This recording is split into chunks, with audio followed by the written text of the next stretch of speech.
Crimes passionnels, disparitions inquiétantes ou machinations diaboliques, percer les secrets des faits divers les plus marquants et plonger au cœur des affaires les plus étonnantes de l'histoire judiciaire. La découverte de la vérité ne tient parfois qu'à un fil. Bienvenue dans Chroniques criminelles.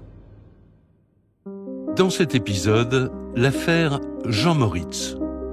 Cette terrible affaire commence par un gigantesque incendie à Louvroil, une commune tranquille du nord de la France. Ce 1er juin 2011, le feu ravage une entreprise de pétards et de feux d'artifice. Dans les décombres, les pompiers découvrent le corps sans vie du gérant, un certain Jean Moritz. Un père de famille tranquille, à qui on ne connaissait aucun ennemi. Pourtant, après l'autopsie, c'est le choc. Jean aurait été tué par arme blanche et égorgé. Commence alors une enquête qui va durer des années. Toutes les pistes sont explorées en vain, jusqu'à ce qu'une émission de télévision relance le dossier de manière très inattendue, 4 ans après les faits. L'affaire Jean Moritz, un podcast inédit de Chroniques criminelles.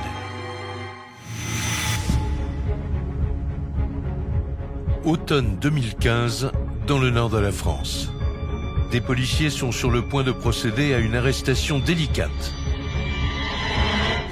Un homme, soupçonné d'un crime d'une extrême violence, vit ses derniers instants de liberté. Ce jour-là, l'enquête connaît un brusque coup d'accélérateur. Ces policiers ne le savent pas encore, mais cette affaire, aux ingrédients explosifs, est loin d'avoir livré tous ses secrets.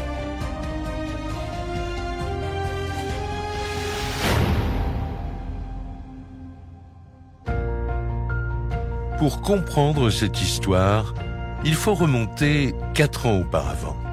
Tout commence dans le département du Nord, près de Maubeuge, à proximité de la frontière belge. Maubeuge est une commune de 30 000 habitants qui a été fortifiée par Vauban. Virginie Salvetti, journaliste. Une belle commune du nord de la France. Ça fait partie de ces belles villes du Nord, qui ont gardé ce charme des briques rouges. Stéphane Minca, journaliste spécialiste des faits divers. Ça faisait partie des villes les plus prospères à une époque, donc ça a gardé aujourd'hui encore tout son cachet. Non loin de là, à quelques kilomètres, Louvroil, une commune bien plus modeste. Louvroil est une petite ville avec à peu près 7000 habitants. Isabelle Deschamps, journaliste réalisatrice.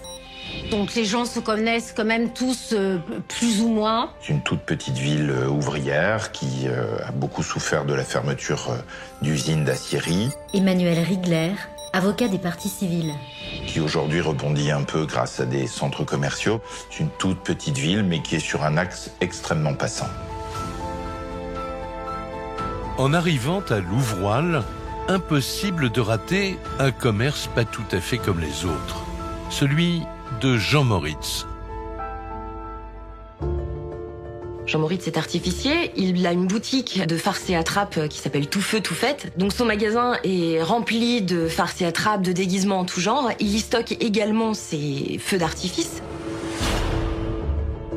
Pour Jean Moritz, tirer des feux d'artifice est bien plus qu'un simple métier. C'est une véritable passion, comme en témoigne avec admiration Laurie, l'un de ses fils. C'est vraiment quelqu'un qui avait le sens du spectacle, contrairement à beaucoup de businessmen. Lui, c'était pas ça du tout, quoi. Laurie Moritz, fils de Jean. Il aimait bien se renseigner de l'histoire du village, de la ville, et la remettre en musique avec des petites histoires. Organiser des spectacles inoubliables. Une façon pour Jean Moritz de faire vivre ses rêves d'enfant tout en gagnant sa vie. Il a un petit côté gosse, Jean, c'est-à-dire que c'est faire péter des pétards, quoi. Dans la région, il est sans doute un des plus inventifs, et donc ça, effectivement, il est relativement demandé. Jean Moritz est un personnage hors norme et il est adoré de plein de gens parce que c'est un métier de fête, c'est un métier d'émerveillement. Il crée des étoiles dans les yeux de beaucoup de gens. Et pour ses autres enfants, Jessie et Dulcie, Sa réussite ne doit rien au hasard. Son grand sourire et ses qualités humaines font partout l'unanimité. C'est quelqu'un qui est toujours souriant, Jesse Moritz, fils de Jean. toujours de bonne humeur et qui essaye de toujours apporter de la bonne humeur aux autres. Il était vu comme une star entre guillemets, c'est comme ça que son travail en ressortait. Dulcie Moritz, fille de Jean. Les gens étaient contents de voir ce qu'il faisait et nous, on en était tout en fiers. Je me souviens, nous-mêmes, on était un petit peu du coup connus. C'était les enfants de Jean Moritz. Côté cœur aussi, Jean Moritz a beaucoup de succès. Son charme naturel fait craquer les femmes. Jean Moritz a 55 ans, il est très bel homme, un brun ténébreux qui attire inévitablement le regard des femmes. Il aime beaucoup les femmes et il a une qualité que les femmes adorent. C'est-à-dire qu'il sait les faire rire. Voilà, c'est son moyen de draguer. D'ailleurs, sa famille est un peu à l'image finalement de son côté séducteur, puisqu'il a eu 8 enfants de 3 femmes différentes. 8 enfants au total, 6 garçons et 2 filles avec lesquels Jean Moritz conserve des liens très étroits, même si la plupart d'entre eux, comme Laurie, vivent loin du nord de la France. Du coup, d'avoir autant d'enfants, c'était primordial qu'on reste unis tout le temps. Pour lui, la famille, ça compte énormément. Les enfants le décrivent un peu comme un papa pote. Voilà, c'est un papa copain. Mais en même temps, il rigole pas. Si ça travaille pas, Jean Moritz, il est capable de se mettre en colère. Comme avec son fils Jesse, par exemple. À l'époque, le jeune homme de 15 ans vit avec son père dans l'appartement situé juste au-dessus du magasin. Je suis un adolescent qui est en crise, on va dire, et donc c'est assez conflictuel. La moitié de la semaine, c'est beaucoup de disputes. Et il y a des moments où ça va, des moments où ça va moins bien, mais ça arrive dans beaucoup de familles, je pense, avec les ados, hein, c'est comme ça. Ainsi s'écoule depuis des années le quotidien de Jean Moritz. Une vie tout entière vouée aux siens et à la magie des feux d'artifice. C'est un homme heureux, comblé par sa famille, ses 8 enfants qui le remplissent de bonheur, comblé par son métier qu'il aime plus que tout. Et il a son magasin qu'il a ouvert il y a à peu près 1 an et demi, qu'il est en train de développer. Donc, tout roule pour Jean Moritz, en fait. Une existence qui va pourtant basculer d'un seul coup à la fin du printemps 2011. En ce mercredi 1er juin, la journée commence le plus normalement du monde. Vers à peu près 9h, Jean Moritz va réveiller son fils Jesse, qui a 15 ans et qui, comme tous les ados, a bien du mal à se lever. Il vient me réveiller, comme d'habitude, je dors et je me rendors. Et donc il descend ouvrir son magasin, comme tous les matins. Comme chaque jour, Jean Moritz croise son voisin, le garagiste, qui démarre lui aussi sa journée. Mais une demi-heure plus tard, une forte odeur se propage dans l'air. Et ce voisin garagiste qui est vraiment accolé au magasin de Jean Moritz, tout à coup sent une odeur étrange, comme une odeur de brûlé. Il sort de son garage et distingue des flammes à l'intérieur de la boutique de Jean Moritz. Il tape à la fenêtre pour qu'on vienne lui ouvrir, pas de réaction. Et donc, spontanément, ce voisin décide d'appeler les pompiers, ne sachant pas du tout ce qui se passe. Alors que les secours sont en route, le garagiste tente bien d'intervenir avec un extincteur. Malheureusement, la porte d'entrée du magasin est fermée de l'intérieur. Alors cet incendie, il est très dangereux parce qu'il ne faut pas oublier que Jean Moritz est artificier et que donc il a des fusées et des feux d'artifice dans son magasin. Il y a un risque d'explosion générale, c'est quelque chose manifestement qui peut être en tous les cas difficile à contrôler. D'un instant à l'autre, la situation peut virer à la catastrophe. Tout le quartier retient son souffle. Le propriétaire du bâtiment arrive en urgence. Et tout de suite, il a le réflexe de foncer à l'étage. Il monte à l'appartement et là, il trouve Jesse endormi dans son lit. Donc il le secoue et le fait descendre dardard. Il écrit, il appelle Monsieur Moritz, et Moi, le temps que je me lève et que je réalise qu'il y a de la fumée partout, il est déjà redescendu. Donc je traverse l'appartement, je descends, et là je vois plusieurs camions de pompiers, plusieurs véhicules de police. Pour Jessie, tout va très vite. Alors qu'il arrive dehors, il remarque la voiture de son père, toujours garée devant le magasin.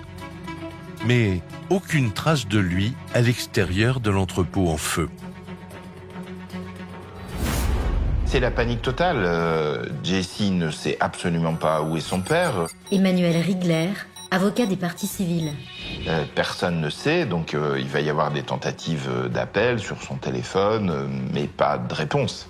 Puis je me dirige vers un policier qui est sur le trottoir pour lui demander ce qui se passe. Donc je lui dis, c'est mon père, normalement il est dans le magasin, il était dedans pour moi. À l'intérieur, les pompiers progressent difficilement. La partie arrière du magasin est en proie aux flammes. Pourtant, ils parviennent peu à peu à maîtriser le sinistre. Les fumées commencent tout juste à se dissiper lorsqu'ils font une terrible découverte.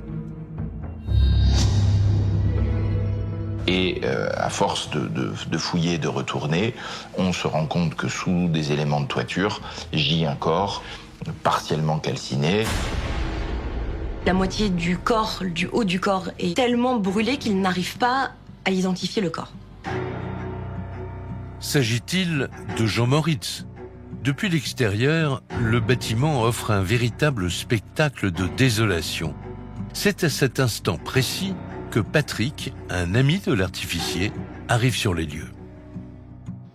Au moment où les pompiers cherchent à identifier le corps et se demandent si la victime qu'ils viennent de retrouver n'est pas Jean Moritz, Virginie Selvetti, journaliste. Patrick se présente à eux en leur expliquant que lui peut l'identifier. Et il est rentré dans le magasin avec les pompiers. Isabelle Deschamps, journaliste réalisatrice. Et c'est lui qui va identifier le corps. Aucun doute possible. Le cadavre carbonisé est bien celui de Jean Moritz. Rapidement, l'impensable nouvelle se répand parmi ses 8 enfants. Un bien triste jour que Dulcie, sa fille, âgée de 11 ans à l'époque, n'oubliera jamais. Avec maman, on avait décidé ce jour-là de remonter dans le Nord pour les vacances, pour lui faire une surprise. Dulcie Moritz, fille de Jean. Et avant de prendre la route, maman a donc reçu un appel de mon grand frère pour lui annoncer. Elle a préféré ne pas nous le dire directement pour pas nous perturber. Elle a attendu qu'on soit arrivés et qu'on soit réunis. Il y avait de la famille parce que elle pouvait pas nous le dire toute seule. Tandis que les fumées s'échappent encore du magasin, il faut se rendre à l'évidence. La mort brutale de Jean Moritz laisse 8 orphelins, tous inconsolables. Tout va très vite. Tout va très vite, on comprend pas, on sait pas, on veut pas y croire, mais en même temps, on sait que c'est vrai. Laurie Moritz, fils de Jean. C'est bizarre la sensation qu'on peut avoir quand il se passe un truc comme ça. On n'en revient pas. Pas maintenant, pas si jeune, parce qu'on en a encore besoin pour les années à venir. On en a toujours besoin, en tout cas. Et donc, on peut rien faire, malheureusement. On est triste et on se doit d'accepter.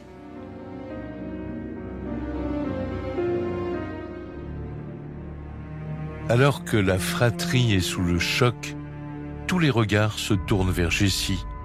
C'est presque un miracle qu'il n'ait pas péri avec son père dans l'incendie. Jessie, en plus, a énormément culpabilisé de ne pas s'être réveillé. Alors que s'il serait descendu, je pense qu'il serait mort avec mon père. Je me suis dit, j'aurais dû me lever, peut-être que j'aurais pu faire quelque chose. Jessie Moritz, fils de Jean. Mais peut-être que j'y serais resté aussi. Donc, je sais pas, je me dis que j'ai peut-être eu de la chance. Immédiatement, le corps de Jean Moritz est transféré vers l'Institut médico-légal pour y être autopsié. Au sein de sa famille, les questions se bousculent déjà. On a pensé à l'accident au début, mais même en réfléchissant, il n'était pas dans la préparation d'artifice, c'était pas aux horaires du magasin qui préparait, qui manipulait de l'artifice, tout ça.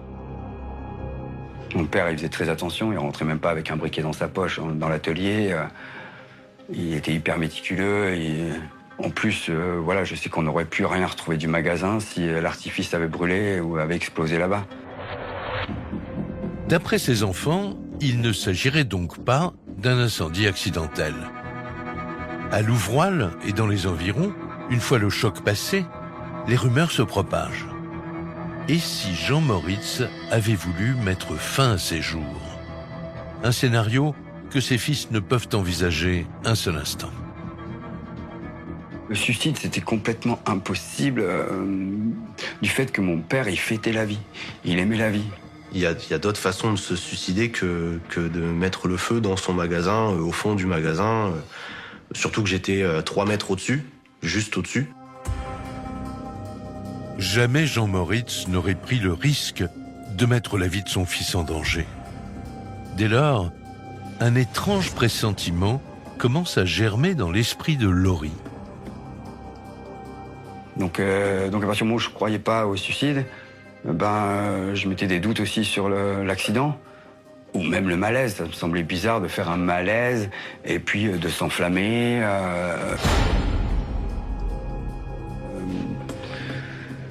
Donc ouais, j'ai soulevé l'éventualité d'un meurtre dès le lendemain. Quand on dit la thèse du suicide n'est pas à écarter, on aurait pu dire la thèse du meurtre n'est pas écartée, tout simplement. Et si Laurie, le fils de l'artificier, avait vu juste? Car, lors de la découverte du corps, un détail attire tout de suite l'attention des policiers du commissariat de Maubeuge. Le médecin légiste qui est dépêché sur les lieux va tout de suite remarquer quelque chose d'étrange, une flaque de sang en dessous du corps. Ce sang devrait être séché, ce sang devrait être brûlé, ce sang devrait être noir. Et en réalité, on voit que ça a continué de couler même pendant l'incendie. Pour l'expert, cela signifie que Jean Moritz perdait du sang avant que l'incendie ne fasse rage.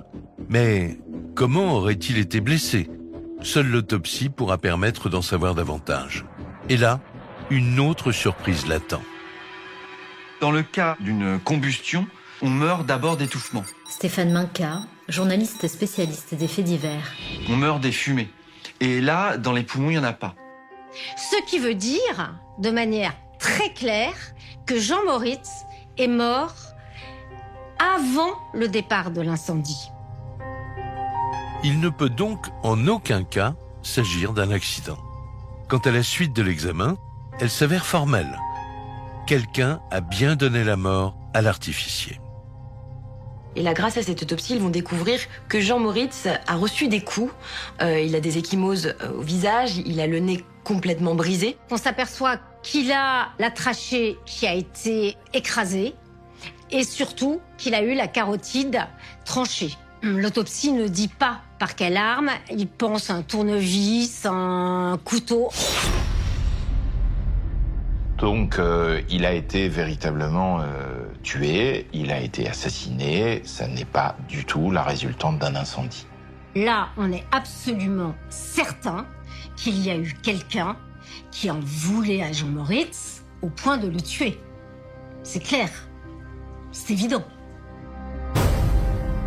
Un déferlement de coups suivi d'un égorgement. Les conclusions de l'autopsie sont sans appel. La piste criminelle ne fait désormais plus aucun doute.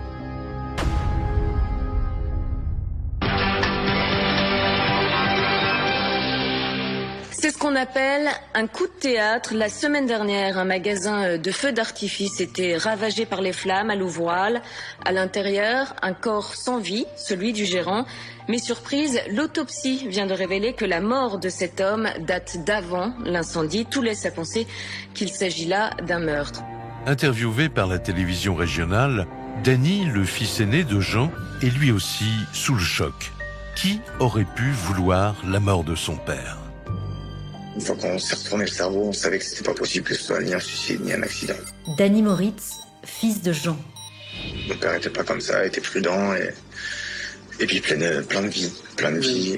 Il adorait les gens et faire la fête, il était pas prêt à quitter tout ça. Parce que ce monde-là, il l'aimait beaucoup et ses enfants aussi. Et vous lui connaissiez pas d'ennemis? pas directement. Après, les ennemis, on sait jamais. Les révélations sur la mort de Jean Moritz se multiplient dans la presse. Pour ces enfants, difficile d'accepter les circonstances du meurtre de leur père.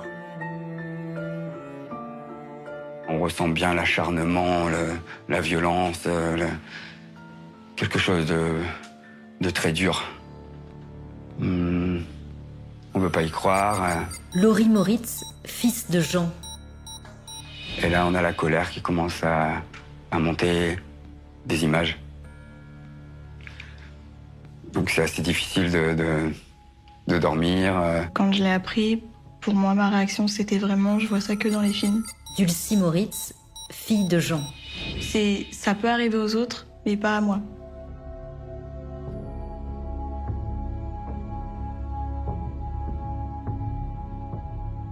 Enfin, ce qu'on m'a dit sur les faits, c'était un acharnement. Jessie Moritz, fils de Jean. Et en fait, on a tellement réfléchi à pourquoi qu'on s'est préparé à un peu tout. Laurie, Dulcie et Jessie sont alors loin de l'imaginer, mais cette terrible épreuve marque pour eux le début d'un cauchemar qui va durer de très longues années. Devant l'extrême violence du crime, la police judiciaire de Lille reprend à zéro le dossier Jean Moritz. Une semaine après les faits, pour ces enquêteurs aguerris, la tâche s'annonce difficile. Le feu a détruit quasiment l'intégralité de la boutique. Virginie Selvetti, journaliste. Lorsque les pompiers ont éteint l'incendie, ils ont tout bousculé, donc souillé la scène de crime. On sait du coup que l'ADN sera inopérant, on n'en retrouvera pas, qu'il n'y aura pas d'empreinte digitale. On part vraiment sur une scène de crime qui ne livrera aucun élément, on en est certain. Pas d'arme du crime, pas d'ADN et pas un seul témoin. Seule solution pour les policiers, se pencher sur la vie de l'artificier. Et la première piste qui s'offre à eux est celle de son fils, Jessie, avec qui Jean Moritz était en conflit. Et ils apprennent qu'effectivement, entre Jessie et son père, ça allait pas du tout.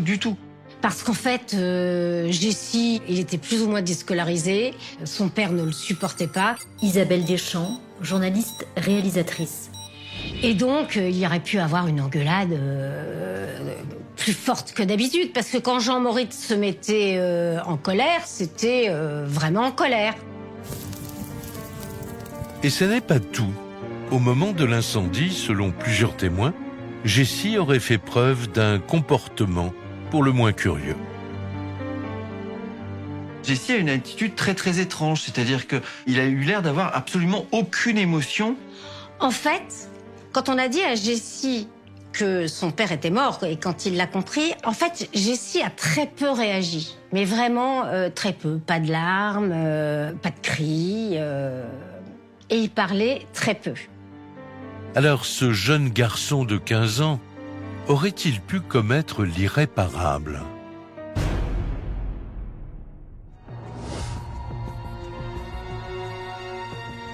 Une dizaine de jours après le crime, tout s'emballe. Jessie Moritz est placée en garde à vue par la police judiciaire. Pour ses frères et sœurs, c'est un tremblement de terre.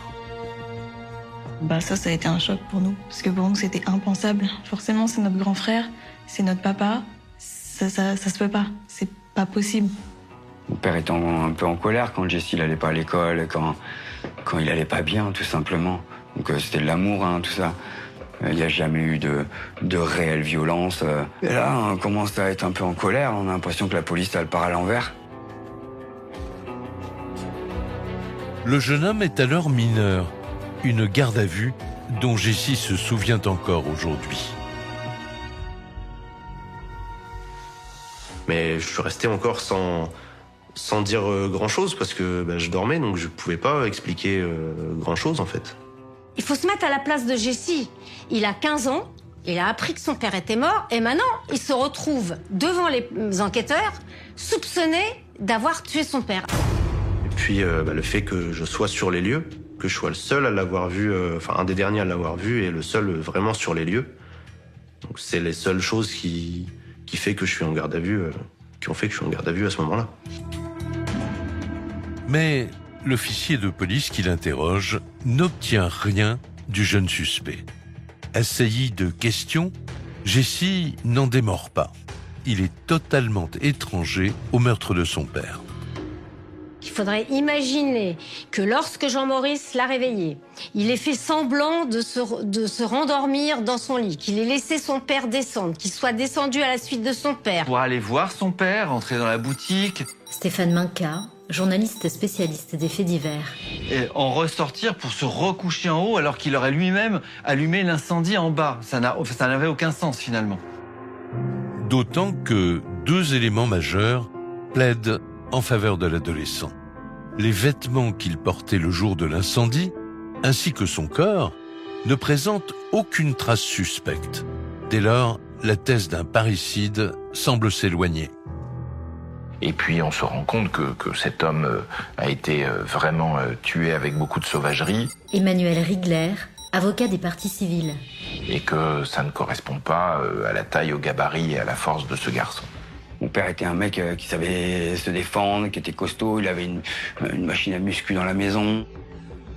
C'est pas un gamin de 15 ans qui pouvait faire ça à mon père. En l'absence de tout indice incriminant, Jessie est libéré et mis totalement hors de cause. Pour les enquêteurs, retour à la case départ. Dans les rangs de la police judiciaire, c'est évidemment la déception. Et si c'était ailleurs, du côté du métier de Jean Moritz, qu'il fallait plutôt chercher? En fait, le monde de l'artifice, il faut savoir que c'est un monde un peu de requin quand même. Il avait pas mal de concurrents qui ne l'appréciaient pas forcément parce que beaucoup de contrats, il avait beaucoup de marchés, des prix très abordables pour ce qu'il faisait. Donc ça aurait pu être une manière de récupérer quand même plus d'une 40aine de contrats en éliminant une personne comme mon père. Alors, un artificier mécontent aurait-il pu s'en prendre à Jean Moritz? Le premier auquel les enquêteurs s'intéressent n'est autre que son principal rival dans les affaires. Un homme qui était un concurrent de Jean Moritz et qui le détestait. Ils en étaient même venus aux mains quelques années auparavant. Ils se tiraient la bourre sur les contrats. Et il se trouve que cet homme, alors que Jean Moritz venait à peine de mourir, est allé démarcher toutes les mairies avoisinantes, toutes les mairies où Jean Moritz avait des contrats. Il va dire, oui, clairement, Moritz est mort, je viens reprendre les contrats. Laurie Moritz, fils de Jean. Il y a un comportement bizarre aussi, cette froideur, ce côté, ce manque d'empathie. Pour l'ennemi juré de Jean Moritz, sa disparition est une aubaine. Et sa rapidité à contacter les clients de la victime alerte les enquêteurs. Mais là encore, cette piste mène à une impasse. Et pour cause. Malgré son avidité dévorante, cet artificier dispose d'un alibi indiscutable. Quant au scénario, il ne tient pas la route. S'il postule et s'il candidate, c'est vraiment qu'il n'a rien à voir avec tout ça et qu'il est juste animé par un intérêt financier. Alors, qu'on soit un requin, qu'on soit effectivement un homme sans sentiment, ne fait pas non plus de la personne un meurtrier ou un assassin. Tout d'abord, Jessie, le propre fils de la victime, et puis ce concurrent sans scrupules. Pour la police, le résultat est là. Ces 2 pistes, qui paraissaient si évidentes, viennent tout simplement de s'écrouler. Le meurtre de Jean Moritz reste un mystère.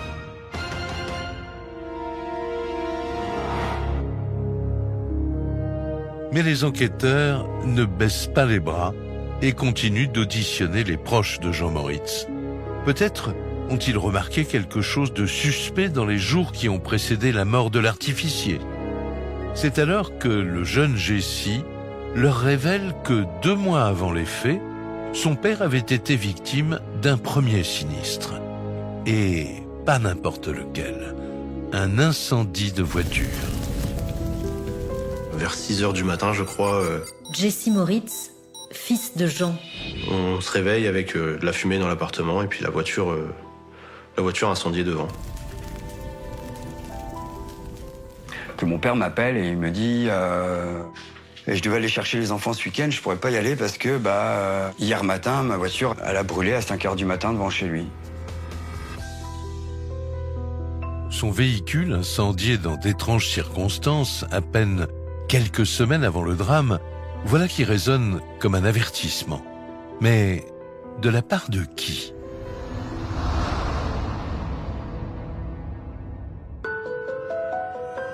Pour le savoir, les policiers se penchent sur la vie privée de la victime, et en particulier sur ses nombreuses relations amoureuses.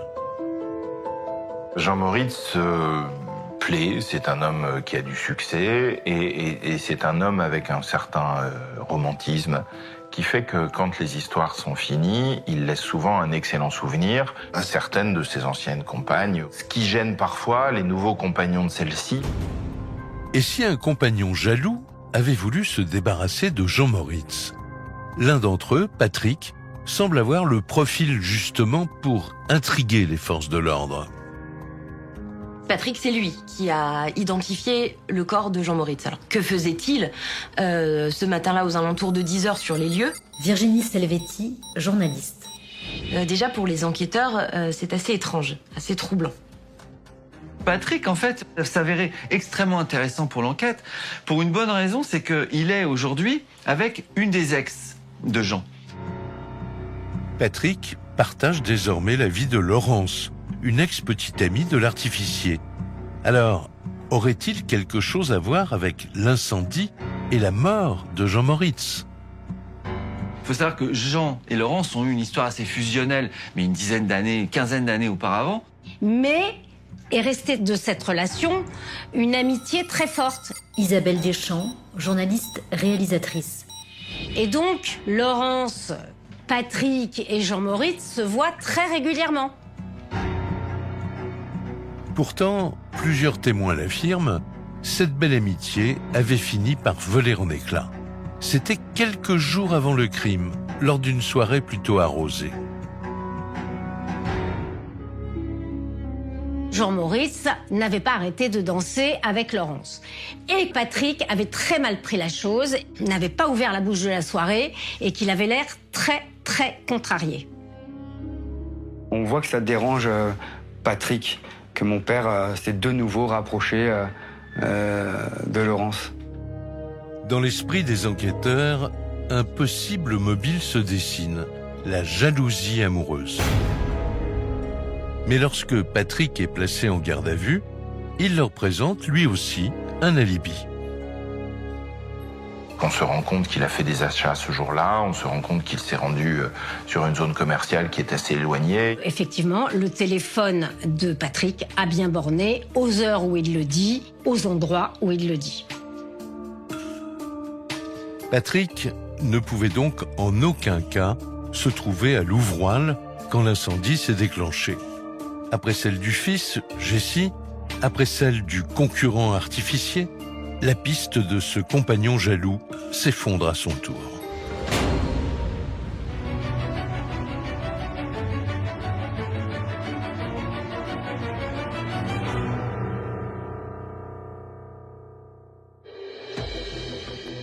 Trois semaines après le meurtre, la police judiciaire de Lille est sur les dents.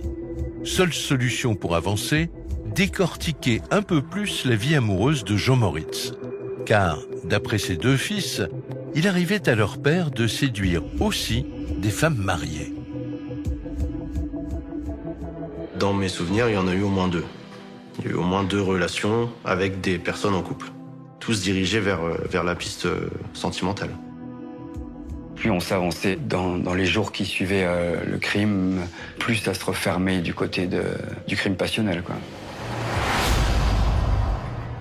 Ce mystérieux incendie de voiture et maintenant ces histoires de relations extra-conjugales, pour les policiers, c'est là qu'il faut chercher. D'autant qu'en examinant certains messages reçus par Jean Moritz sur les réseaux sociaux, ils font une drôle de découverte. Parmi ces messages, ils vont en trouver un qui est quasiment un message de menace. Un message assez explicite disant « Et tout feu tout fait, laisse les ménages tranquilles, écoute bien, ce n'est pas de la rigolade ».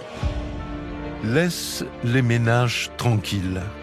Que signifie au juste ce message de menace à peine voilé? Et qui l'a envoyé? Pour les enquêteurs, c'est la stupéfaction, car ils comprennent vite qu'il s'agit d'un adolescent d'à peine 14 ans. Qui est ce jeune homme? Stéphane Minca, journaliste spécialiste des faits divers. Pourquoi menace-t-il et pourquoi parle-t-il de briser des ménages?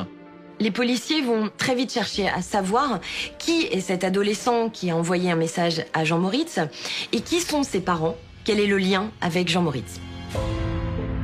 La mère de cet adolescent serait-elle l'une des liaisons de Jean Moritz? Interrogé, son entourage confirme.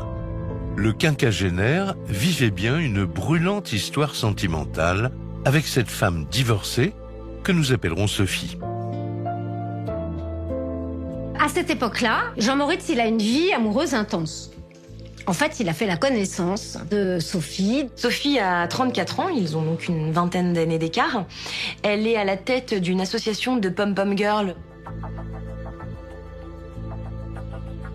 Ils se sont rencontrés dans la boutique de Jean Moritz. Un jour, elle est venue pour acheter des déguisements pour ses spectacles et ça a été le coup de foudre. Une passion commune pour le monde du spectacle, une attirance mutuelle qui balaie tout sur son passage. Entre l'artificier au grand cœur et la séduisante pom-pom girl, le courant passe instantanément. Ils s'entendent, semble-t-il, extrêmement bien, ils sont très proches, il y a une complicité physique. Emmanuel Rigler, avocat des parties civiles. Et Jean Moritz s'en parle, il la présente, il l'emmène partout, ils sortent ensemble publiquement, ils s'affichent. Donc Jean Moritz semble à ce moment-là être un homme heureux et épanoui. Pour Jessie et Laurie, ses fils, Jean Moritz n'était plus tout à fait le même homme. Quelque chose avait changé chez lui depuis sa rencontre avec cette mère de famille. Il me l'a présenté et il m'a demandé si ça me dérangeait qu'il ait une relation plus sérieuse avec elle. Jessie Moritz, fils de Jean. Si elle venait s'installer à la maison, si ça me dérangeait tout ça, qu'elle j'ai répondu non. Moi, il m'a dit qu'il voulait partir en vacances avec elle, prendre l'avion et aller dans les îles. Mon père, c'est un mec du Nord, il est vraiment attaché à sa région, il a du mal à partir de là-bas, ou alors sur les plages du Nord pour aller pêcher, mais... Laurie Moritz, fils de Jean. Mais là, on sentait qu'il avait envie de faire rêver quelqu'un. Je pense que tout ce qu'il avait pas fait avec ses autres femmes avant, là, il était prêt. Jean Moritz filait donc le parfait amour avec cette jeune femme. Mais les policiers comprennent vite qu'il y avait une ombre au tableau. En l'occurrence, l'ex-mari de Sophie, que nous prénommerons Karim. Il vit de l'autre côté de la frontière, en Belgique, et travaille dans le bâtiment. La relation de Sophie et Karim est pas claire parce que on apprend que normalement ils sont séparés, divorcés, mais que lui vient régulièrement voir les enfants, qui dort au domicile de son ex-femme. Quand il veut rendre visite à ses enfants, il décide de dormir chez Sophie. Il s'impose, il est là, il s'occupe de ses enfants et puis il repart en Belgique. Karim conserve une emprise sur Sophie. Une séparation visiblement très compliquée. Premier réflexe parmi les enquêteurs, interroger Sophie, la pom-pom girl, en qualité de témoin.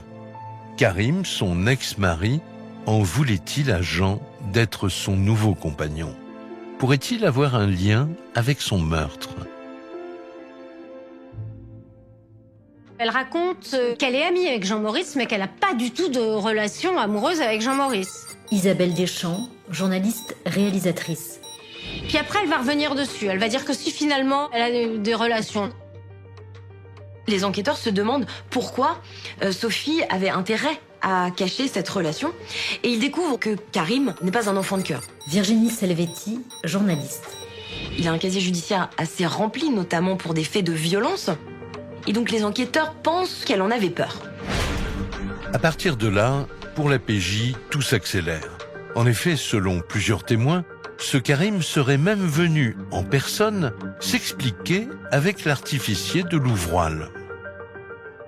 Les policiers vont découvrir que quelque temps avant l'incendie, Jean Moritz a reçu la visite de Karim dans sa boutique. Karim qui serait venu un matin et qui a voulu parler avec mon père et il a dit qu'il aimait toujours sa femme. En tout cas, il serait reparti avec un peu des larmes aux yeux en disant à mon père, mais maintenant qu'est-ce qu'on va faire quand on aime la même femme? Deux hommes, fous amoureux d'une même femme, et ce crime d'une violence extrême, les enquêteurs seraient-ils enfin sur la bonne piste? Pour confirmer leur intuition, ils se lancent dans une enquête de voisinage. C'est là qu'un homme, un ancien pompier, leur livre une information cruciale. Alors qu'il se trouvait sur les lieux au moment de l'incendie de la voiture de Jean, il aurait croisé un individu au comportement suspect. Et il dit, mais moi je me souviens de quelque chose de très étrange, c'est qu'un homme est passé en voiture, il m'a parlé. Il lui a dit, il ne s'agit pas d'un incendie criminel, c'est forcément un problème avec le moteur puisque les flammes sont parties du capot. Déjà, c'est extrêmement étrange. Donc c'est vraiment comme si cette personne voulait se disculper en réalité. Une attitude qui pose question. Surtout lorsque leur témoin donne un signalement de cet homme. L'individu qu'il décrit ressemblerait à Karim, l'ancien mari de Sophie. Et alors cet ancien pompier décrit parfaitement l'homme qu'il a vu dans cette voiture de couleur sombre. Il décrit un homme de petite taille, d'origine maghrébine, avec les cheveux coupés très courts. On va lui demander s'il reconnaît Karim sur photo. Et bingo, ce témoin va reconnaître effectivement Karim. Autre élément troublant, en reprenant l'enquête de voisinage, un nouveau témoin se manifeste. Lui aussi aurait vu un homme pouvant correspondre à la description de Karim. Mais cette fois, le jour de l'incendie du magasin de Jean Moritz. Ce jour-là, le matin des faits, il y a quelqu'un qui travaille sur un toit et qui aperçoit quelqu'un courir le long du bâtiment, affolé, qui sait pas trop où aller, qui est affolé, quoi. Moi, j'ai appris le signalement, la description physique. Quand j'ai vu ça, pour moi, c'était Karim. La description physique, ça ressemble à ce que je connais de Karim. Voilà un petit caillou qui commence à être mis dans les chaussures de Karim et qui va rendre sa marche dans le dossier bien compliquée. Alors, Karim aurait-il incendié la voiture, puis le commerce de Jean Moritz? Serait-il impliqué dans le meurtre sauvage de son rival? Il est désormais le suspect numéro 1. Police judiciaire de Lille, 4 octobre 2011. 4 mois après le crime, Karim est placé en garde à vue. Les enquêteurs espèrent le faire craquer. Mais cet ouvrier du bâtiment se montre parfaitement serein. Pour commencer, il détaille son emploi du temps depuis la veille des faits.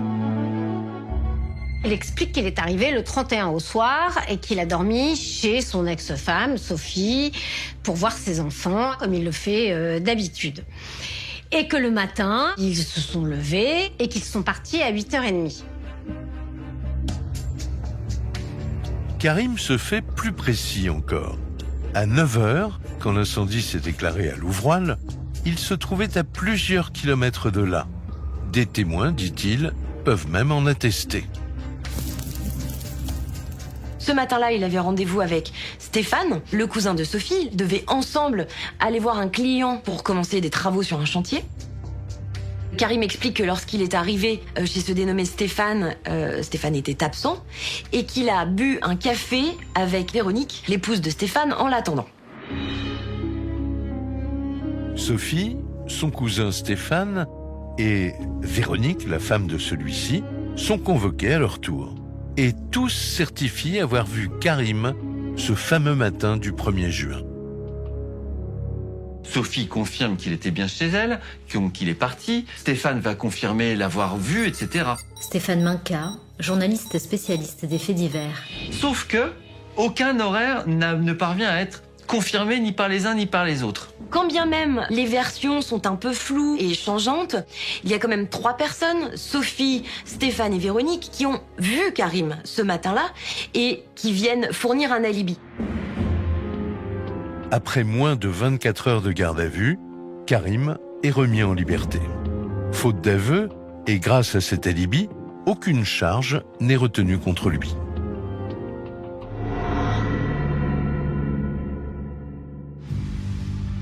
Pour la famille de Jean Moritz, c'est encore la douche froide.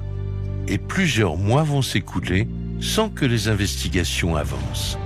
Ses enfants, eux, continuent de se mobiliser.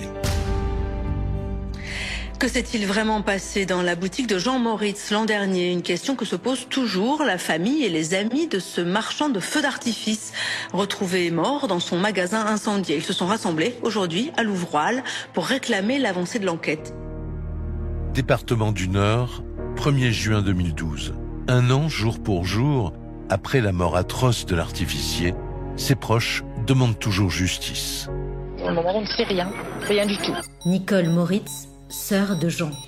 Tout piétine et puis aucune information. Voilà.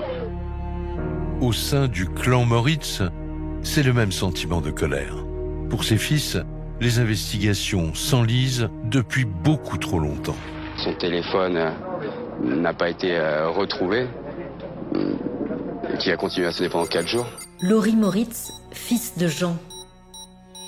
C'est pour ça que je vous dis qu'on a demandé une géolocalisation du portable au bout de 2 jours qui n'a jamais été faite. Ça s'est fait au bout de 8 jours et au bout de 8 jours, tout ça c'était mort. Donc évidemment, il y a plein de choses qui ont retardé cette enquête à cause de cette malmenance d'enquête des 8 premiers jours. On est bien obligé d'attendre en fait. Jesse Moritz, fils de Jean. On essaye de vivre avec, on essaye de le laisser de côté, mais c'est pas évident. On a très peu d'informations de la justice, où on sent que ça patauge, que ça rame. On a vraiment peur d'un non-lieu, on ne sait plus où se diriger. On ne sait plus où aller. Les mois, puis les années passent. Mais l'enquête, elle, reste au point mort. Dulcie Moritz n'était qu'une toute petite fille lors du meurtre de son père. Elle qui, depuis la tragédie, doit quotidiennement porter ce fardeau. La justice nous a plus ou moins délaissés. J'essaie de faire confiance, disons que je m'y accroche, je l'espère que je peux leur faire confiance et qu'il y aura une suite ou une fin. Dulcie Moritz, fille de Jean. Oui, c'est très, très dur, très compliqué. Il y a un tas de questions. Il y a des moments très, très sombres où, pour ma part, j'ai préféré me retrouver seule. Ça m'a renfermée un peu sur moi-même. Pour la famille, ça a été très, très long. Très, très, très long.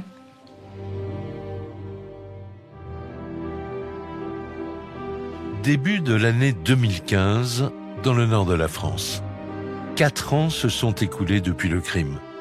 Alors que l'espoir d'identifier un jour le meurtrier de Jean Moritz s'amenuise, un événement va venir tout bousculer.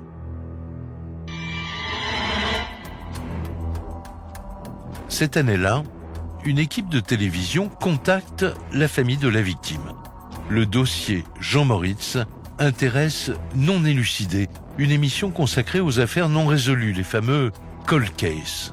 Le but de cette émission, c'est de remonter toutes les pistes de ces affaires non élucidées. Virginie Selvetti, journaliste. Mais contrairement à de nombreuses émissions de faits divers, la différence, c'est qu'à la fin, nous n'avons pas de coupable. Ça va faire bouger des choses.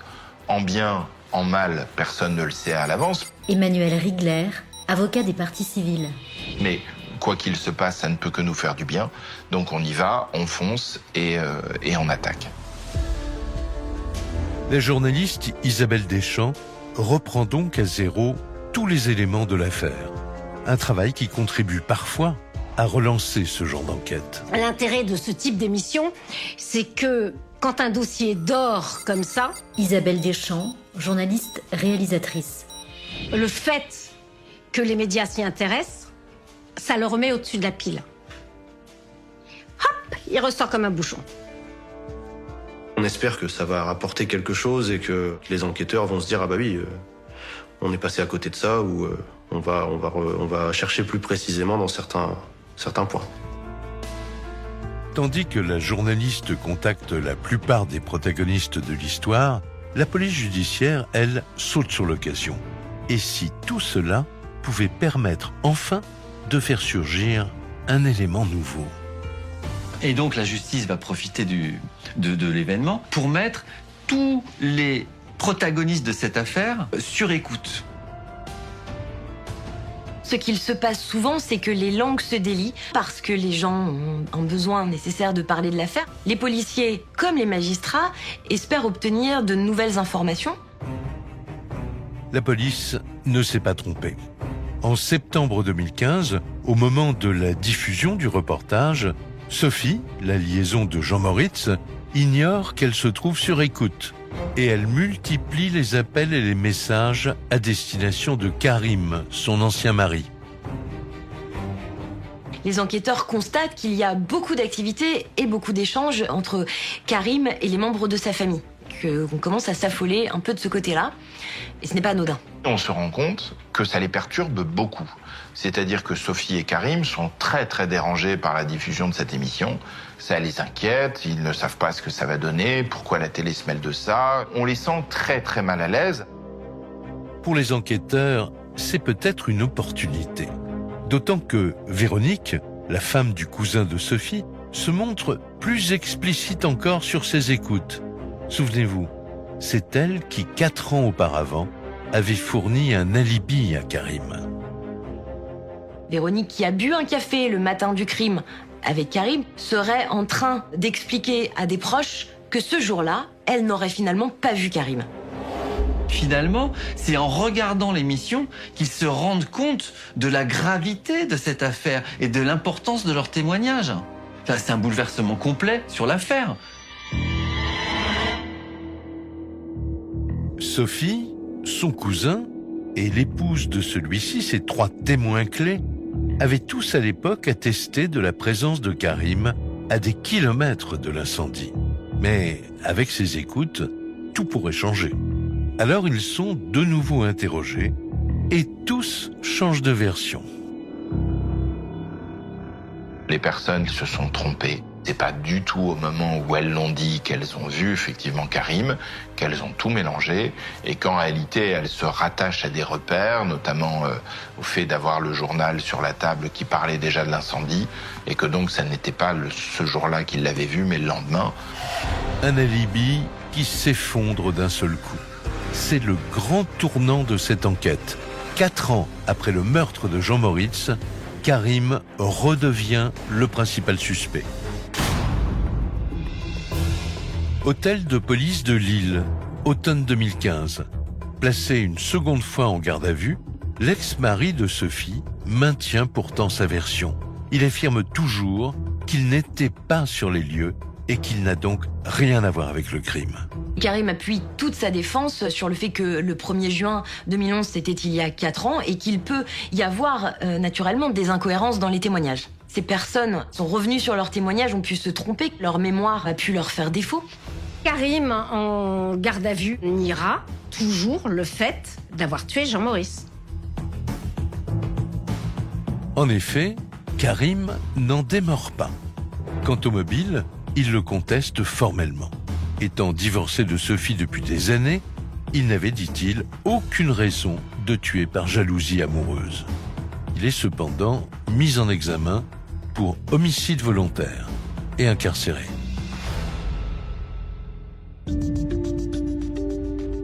Aujourd'hui, Karim continue de clamer son innocence. La justice l'a renvoyé durant l'été 2022 devant la cour d'assises du Nord pour meurtre. Il encourt 30 ans de réclusion criminelle et reste présumé innocent. Son avocat n'a pas souhaité s'exprimer. Karim appuie sa défense en expliquant qu'il n'y a aucun élément matériel, il n'y a aucun élément tangible, que des faisceaux de concordance, de présomption. Il faut savoir que quand même, les éléments de l'accusation sont faibles parce qu'on n'a pas d'arme du crime. On n'a pas de témoignage. On ne trouvera pas d'ADN comme on le sait puisque la scène de crime a été entièrement brûlée, incendiée. Stéphane Minka, journaliste spécialiste des faits divers. Donc en réalité, ça va Se dire quand est-ce qu'on aura une réponse, quand est-ce qu'on saura. On se rapproche de la vérité et on espère que ça va aboutir à quelque chose. Jesse Moritz, fils de Jean. On espère tous qu'il y aura des révélations et des réponses aux questions qu'on se pose tous depuis 11 ans.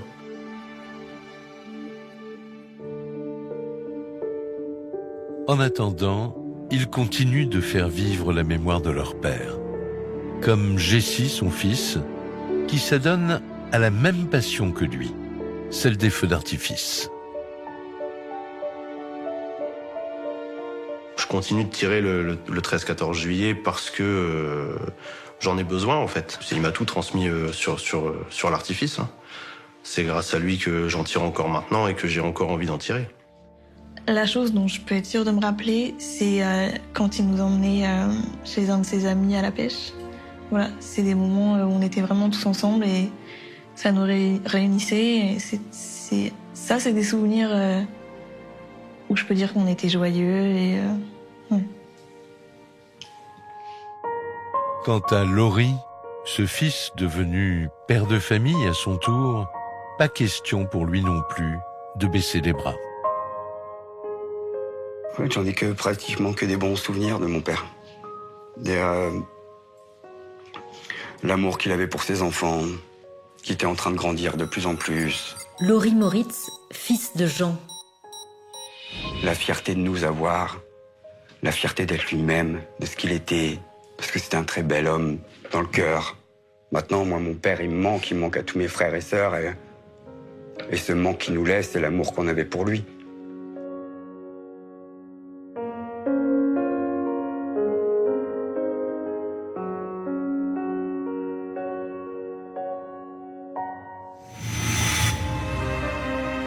Vous venez d'écouter Chronique criminelle. Si l'épisode vous a plu, n'hésitez pas à mettre des étoiles, à commenter ou à vous abonner sur votre plateforme d'écoute préférée. Et retrouvez dès la semaine prochaine un nouvel épisode de Chronique criminelle.